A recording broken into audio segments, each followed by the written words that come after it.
আপনাদের মেয়েকে আমাদের খুব পছন্দ হয়েছে।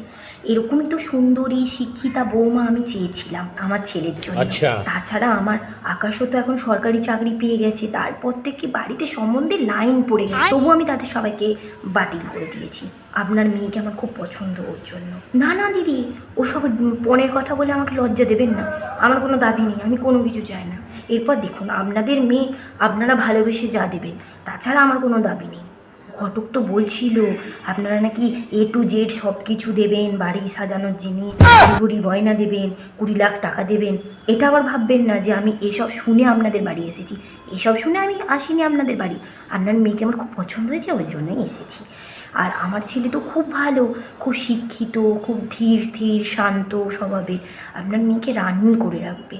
এরপর আমার ছেলে সরকারি চাকরি আছে, দেখুন আপনারা কি করবেন। এরপর দেখুন এখনকারের মেয়েরা জামা কাপড় কাচতে গেলে নখের ক্ষতি হয়। এরপর যদি আপনি ওয়াশিং মেশিন দেন, সেটা আপনার মেয়ে ইউজ করবে।